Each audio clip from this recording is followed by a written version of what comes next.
Teleophthalmology is a branch of telemedicine that delivers eye care through digital medical equipment and telecommunications technology. Today, applications of teleophthalmology encompass access to eye specialists for patients in remote areas, ophthalmic disease screening, diagnosis and monitoring, as well as distant learning.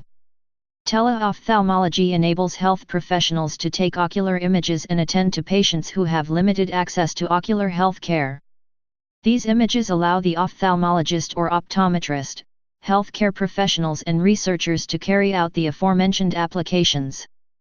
The required equipment includes a camera that can take ocular images and a computer terminal with network capabilities, which can transfer the images. There has been a significant increase in teleophthalmology research over the past decade. However, differences in health information exchange standards, data security, liability issues, and cost of equipment are other major challenges in teleophthalmology. Implementation. Although ocular photography has been present since the early 1980s, the transfer of digital images from one location to another for assessment is a relatively recent phenomenon.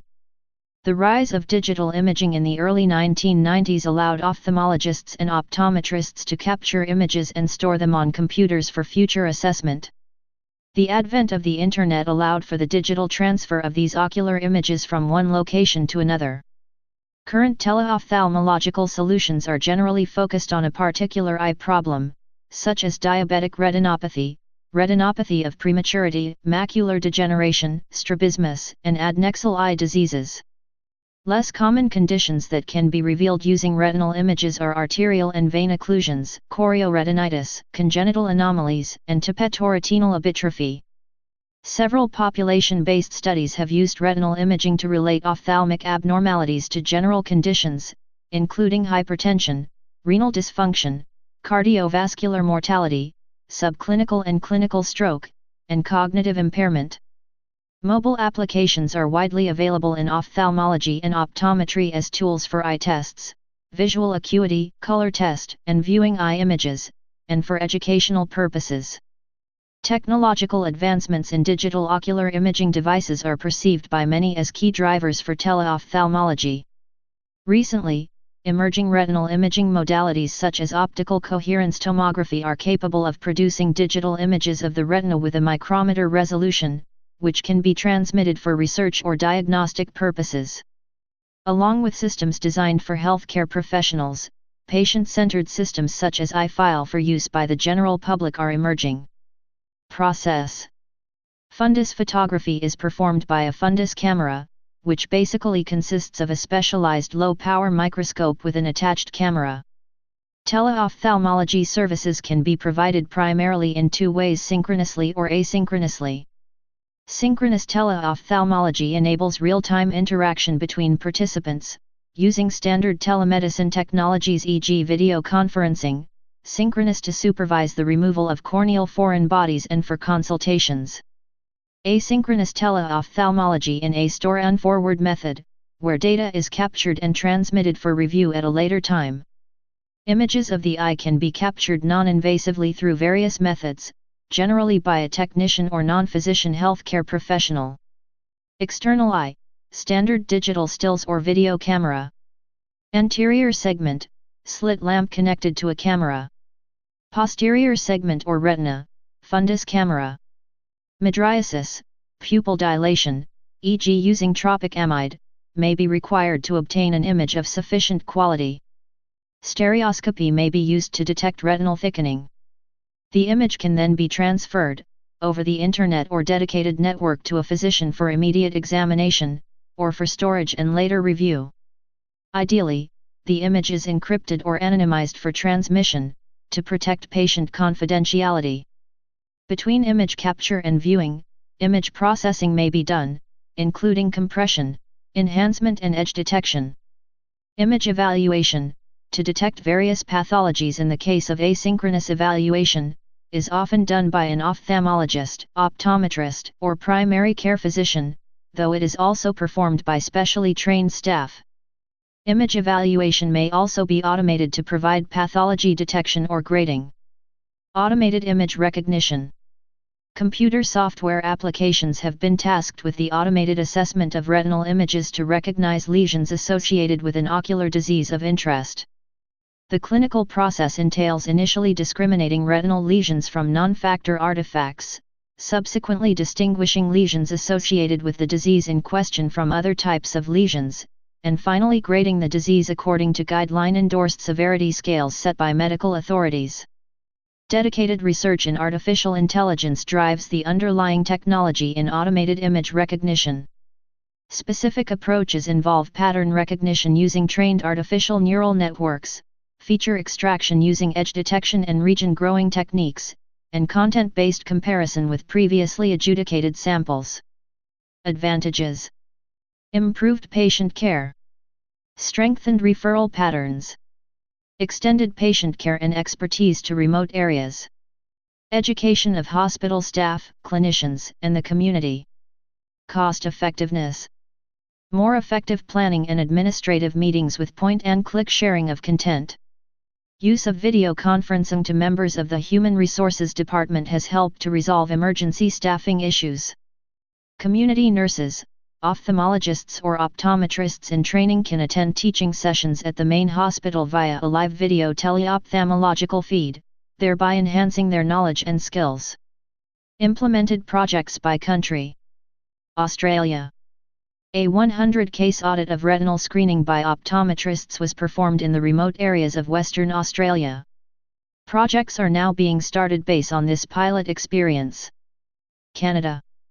A number of teleophthalmology programs exist in Canada, including those in the provinces of Alberta, British Columbia, Manitoba, Newfoundland, Ontario, and Quebec. The cost of taking the images and of the ophthalmologist to interpret the images is covered by public-funded healthcare insurance. Typically a registered nurse or registered practical nurse is trained to dilate the patient's pupils and take the images. Key challenges to providing teleophthalmology services in Canada are likely: 1. The high staff turnover in remote areas, 2. The lack of an inexpensive mobile imaging device that takes diagnostic quality images, and 3. The difficulty securing public funds where the costs are incurred and savings are realized from separate funding envelopes. Alberta. Teleophthalmology has been provided in Alberta since 2003, and is supported by Alberta Health Services, using their proprietary teleophthalmology software Secure Diagnostic Imaging. Approximately 6 ophthalmologists from the University of Alberta review the images. As of January 2014, approximately 15,000 patients had been screened for diabetic retinopathy, across 15 community hospital-based stationary locations, 44 First Nations communities and 5 primary care practices. Approximately 130 patients are screened per month across these locations. The teleophthalmology program also facilitates approximately 55 optometrist to ophthalmologist referrals per month. British Columbia. Teleophthalmology is provided by ophthalmologists from the University of British Columbia, and is supported by Alberta Health Services proprietary Secure Diagnostic Imaging software. Manitoba. In Manitoba, teleophthalmology is provided by ophthalmologists at the University of Manitoba, and is supported using Alberta Health Services proprietary Secure Diagnostic Imaging software. Newfoundland. A teleophthalmology program was started in the Eastern Health Region of Newfoundland, under one of 4 regional health authorities. This program was started in May 2012 and is supported by an ophthalmologist in St. John's. The program uses Synergy software by Topcan Canada Inc. Ontario. 13 teleophthalmology programs currently exist in Ontario. 2 of the programs facilitate ophthalmology support for premature infants, screening for retinopathy of prematurity, ROP, using ophthalmologists at Sick Kids and McMaster University Medical Center. The other 11 of these teleophthalmology programs primarily screen for diabetic retinopathy in diabetic patients who have limited access to eye care professionals, or who for various reasons do not seek regular eye care. 10 of these 11 programs use the Ontario Telemedicine Network Teleophthalmology, TOP, service to transmit images to an ophthalmologist for evaluation. OTN uses Merge Healthcare teleophthalmology software to provide this service. Some of these locations use a fundus camera, others use both fundus and optical coherence tomography, OCT, imaging devices, and all programs dilate their patients' eyes before screening. Since 2009, and as of January 2014, more than 4,600 diabetic patients have been screened, finding pathology in approximately 25 to 35% of screens. Approximately 120 patients are screened per month, by 5 reading ophthalmologists. In Ontario, the implementation of teleophthalmology has reduced the average wait time from 6 months to 4 weeks, for some diabetic patients to obtain retinal screening from a specialist. Quebec. There are a number of teleophthalmology programs in Quebec, following on a feasibility study completed by the Institut National d'Excellence en Santé et en Services Sociaux, entitled Dépistage de la Retinopathy Diabetique au Québec. China. Between 2006 and 2008, a large-scale teleretinal screening project using mobile units was implemented in China. France. The OFDIAT network supports diabetic retinal screening across 34 sites and has screened over 13,000 patients since 2004. India. The teleophthalmology program provided in Chennai, India by Sankara Nethralaya has reached more than 450,000 patients since its inception in October 2003. The Karnataka Internet-Assisted Diagnosis of Retinopathy of Prematurity, (KEY-DROP) program, started in 2008, uses teleophthalmology to screen for retinopathy of prematurity. They are India's first, and the world's largest, program of this kind. They have performed more than 6,339 imaging sessions of 1,601 infants in rural and remote areas, preventing blindness and finding that non-physician experts can be trained to accurately grade the images. Ireland. In 2011, the Health Service Executive announced the development of a diabetic retinopathy screening program. The Diabetic Retina Screen program was rolled out in 2013. Kenya. The PEAK, Portable Eye Examination Kit, program has screened 2,500 people in Kenya, and incorporates geotagging to facilitate follow-up treatment and demographic research. Netherlands.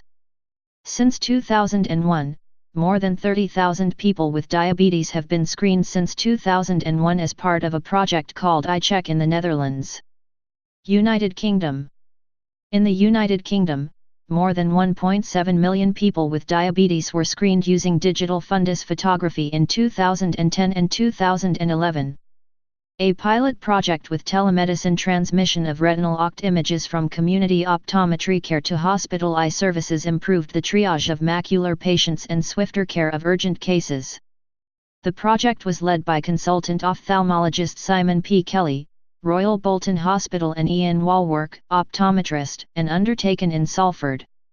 The project was recognized in an award from the Clinical Leaders Network. United States.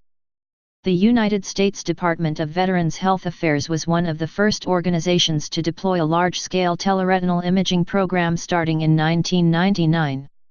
In 2006, this program was expanded and received further funding for a nationwide program. As of 2010, more than 120,000 patients have been screened through the program. IPACS is an example of a license-free web-based software with the aim of facilitating communication between primary care and eye care clinicians for treatment, recommendation, and follow-up. The digital images can be taken and uploaded to an online repository where they are evaluated by certified readers. These images are then sent to the primary care physician or ophthalmologist. By 2009, the IPACS program was expanded to over 120 primary care sites in California. Standards and regulations. Teleophthalmology relies on a standard for the representation, storage, and transmission of medical images known as Digital Imaging and Communications in Medicine, DICOM. The medical imaging standard is managed by the Medical Imaging and Technology Alliance, MITA, which is a division of the Virginia-based National Electrical Manufacturers Association, NEMA. Various regulations exist on national levels that govern the use of teleophthalmological solutions. Some of them are listed below. USA, Health Insurance Portability and Accountability Act. Licensure laws in the U.S. require a practitioner to obtain a full license to deliver telemedicine care across state lines where regulations vary. Europe, Data Protection Directive.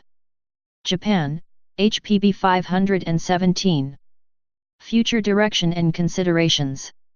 Emerging techniques for eye image capture include ophthalmoscopes that can be combined with mobile devices, increasing portability and accessibility to the general public. The introduction of full auto-focusing retinal cameras has the potential to reduce the need for operators. Telehealth networks are growing in number, and advancements are being made in automated detection methods for diseases such as diabetic retinopathy. Teleophthalmology has the potential to improve access to screening and early treatment for a number of ocular conditions. It serves to identify patients who are at risk of various types of retinopathy and allows further evaluation and early management, resulting in considerable economic benefit. A recent Cochrane review notes that no randomized controlled trials or controlled clinical trials have been published evaluating whether there are any benefits or harms to telerehabilitation over inpatient care for improving vision outcomes. The authors note that the lack of published research in teleophthalmology may compromise possible funding or support for these services. Current technological limitations. Despite ongoing research and advancement in digital photography, digital imaging techniques still face certain barriers, including low sensitivity and specificity, as well as lack of stereopsis, impression of depth. As such, teleophthalmology cannot be a true substitute for comprehensive eye examinations using traditional binocular observation with standard 7-field stereoscopic fundus photography. Automated image recognition algorithms are gaining in clinical adoption. While they perform at a level nearly equivalent to humans in ascertaining low and high-risk states, diagnosis and grading performance is still insufficient for clinical acceptance. Please subscribe and thanks for watching.